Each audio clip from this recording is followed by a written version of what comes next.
Disney DuckTales Dinosaur Ducks.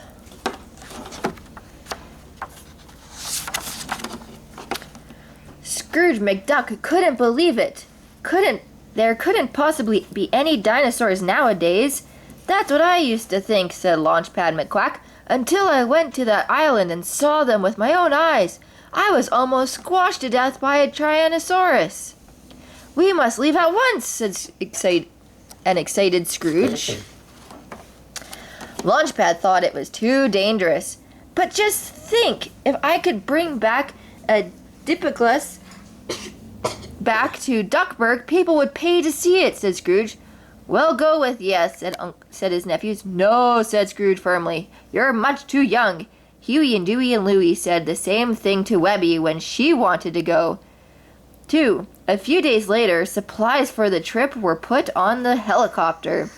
One big crate held 3 stowaways, Scrooge's nephews. The picnic basket held another stowaway, Webby. Soon the helicopter was flying over a small island. We can still turn back, said Launchpad. Don't be silly, said Scrooge. Take us down a bit. We might see a dinosaur. Suddenly a dinosaur with wings flew towards them. It's going to attack, cried Launchpad. The creature hit the helicopter, sending it out of control. Hold on, shouted Launchpad. We're going to crash. I'll get the parachutes, said Scrooge. Moving to the back of the helicopter, he found the largest box and lifted the lid. Huey, Dewey, and Louie stared up at him. Burst me bagpipes! What are you doing here? Cried Scrooge. And where are the parachutes? We wanted to come along, Uncle Scrooge, and we took all the old clothes out so we could fit in. As they spoke, Webby stuck her head out of the basket, but nobody noticed she was there. No parachutes, groaned Scrooge. Hurry, Mr. McD, yelled Launchpad. Quickly, lads, into the passenger seat and put on the safety belt, ordered Scrooge. Launchpad fought to keep the helicopter under control. There are no parachutes, Scrooge told him. You're gonna have to land this thing. Scrooge pulled a lever, opening a door underneath the boy's seat. As their chair dropped out of the helicopter, a parachute connected to the seat opened up. They floated to the ground safely, while the mother dinosaur and her baby looked on. Launchpad fought bravely to land the helicopter safely. Hang on tight, he cried. We're going down. The helicopter crashed into a cliff, rolled over a few times, then came to rest on a ledge.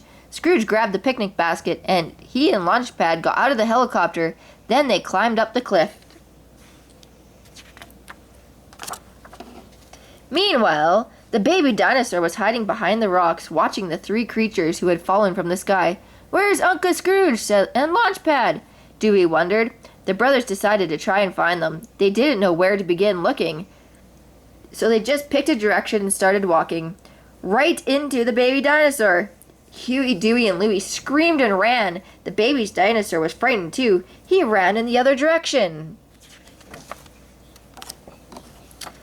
Scrooge and Launchpad were looking for the boys. Suddenly they were surrounded by a group of cave ducks. Stand back, warned Scrooge. Launchpad has a black belt in karate. The cave ducks didn't seem to understand. When the cave ducks had taken Scrooge and Launchpad away as prisoners, Webby climbed out of the basket and went looking for the boys. She heard their screams, and she went in the direction of the noise. She found the baby dinosaur.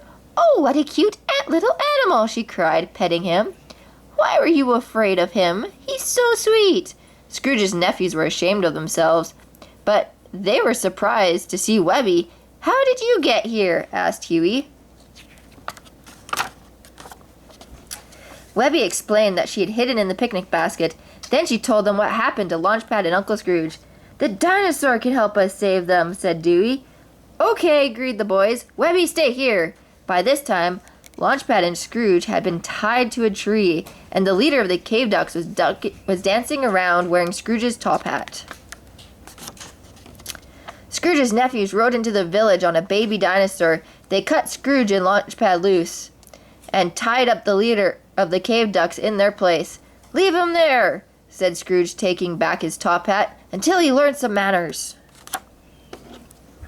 Soon they stopped to catch their breath. The boys were terrific, said Scrooge. How did you know what happened? Webby told us, said Huey, explaining how she had been hiding in the picnic basket. But where is she? She was supposed to be waiting here for us.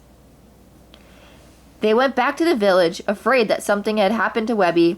They shouldn't have worried. She was sitting in front of a fire telling stories to the cave ducks.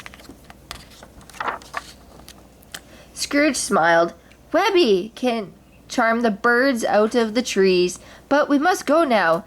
The cave duck leader grabbed Webby. Give her to me, shouted Scrooge, but the leader refused. Finally, they decided on a trade. Webby was given back to Scrooge, and Scrooge handed over his top hat. Let's go home, said Scrooge, giving Webby a hug. Suddenly, a terrible roar shook the village. The head of the giant Tyrannosaurus loomed above the trees. Everyone was frightened. Then the cave ducks led them to the nearest cave. But the baby dinosaur couldn't squeeze through the cave entrance. We've got to do something, cried Webby. Don't worry, said Launchpad. We'll get rid of that monster. Nearby was a stack of stone wheels made by the cave ducks. Launchpad took one and rolled it towards the creature. Everyone else grabbed a wheel and did the same thing. The dinosaur lost his balance and finally fell off a cliff. When he got back to Duckburg, Scrooge went into business offering helicopter tours to Dinosaur Island. From the air, people could see something alive from a far off past. Sometimes Webby went too and played with her friend, the baby dinosaur.